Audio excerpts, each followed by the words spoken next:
ધૃતરાષ્ટ્રની કરવાની હતી। સ્વામીજી છે તો સ્વામીજીની સાક્ષીમાં જ આ વાત મૂકવાની હતી।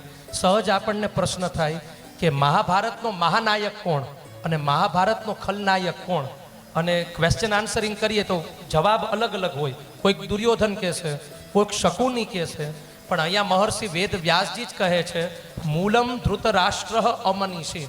મહાભારતનો ખલનાયક હોય તો તે પોતે ધૃતરાષ્ટ્ર છે। અને ત્યાં સુધી જો જેને અભ્યાસ હોય તો 5000 વર્ષમાં જેટલા પણ ગ્રંથો લખાયેલા છે અને એમાં જેટલા પણ વિલનના કેરેક્ટર છે, અને વિલનના કેરેક્ટરમાં જો કોઈને ઓસ્કાર દેવાનો આવે ને તો એ ઓસ્કાર ધૃતરાષ્ટ્રને મળે। આટલો બધો ખૂંદો પોતાના ભાવ ક્યારે પ્રગટ જ નથી કર્યા। સંસ્કૃત સુભાષિત તો એમ કહે છે મુખમ પદ્મ દલાકારમ વાણી ચંદન શીતલા હૃદયમ ક્રોધ સંયુક્તમ ત્રિવિધમ ધૂર્ત લક્ષણમ।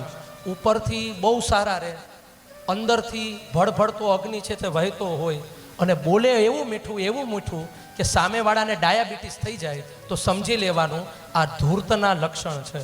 તો આ ધૃતરાષ્ટ્ર છે ને એ કેરેક્ટર છે, અને એના કારણે તે દુર્યોધન છે એ વંઠેલનો વારસદાર બનેલો, પણ એનું કારણ છે તે ધૃતરાષ્ટ્ર છે ને। કૃષ્ણ માટે તો કાંઈ કહેવાનું જ ન મન થાય કે ભીષ્મ દ્રોણાચાર્ય આમાં કાંઈ કહેવું જોઈએ કે આ બધા બંધારણવાદીઓ હતા, પણ કૃષ્ણ છે ને એવા ક્રાંતિકારી છે કે સત્યસ્ય મૂલમ શ્રેય, સત્યનો હેતુ શ્રેય છે, સમાજનું કલ્યાણ થાય, અને કૃષ્ણનું કૃષ્ણત્વ છે એ જ્યાં જ્યાં છે ને ત્યાં કૃષ્ણનું વિભૂતિમત્વ છે પ્રગટ થયું છે।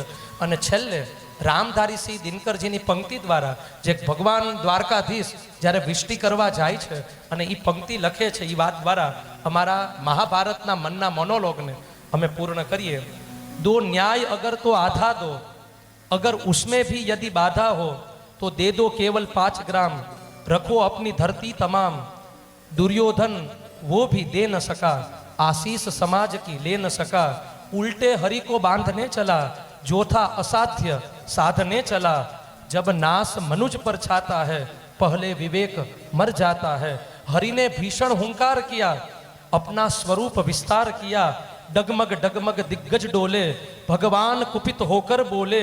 जंजीर उठाकर साध मुझे, हा हा दुर्योधन बांध मुझे।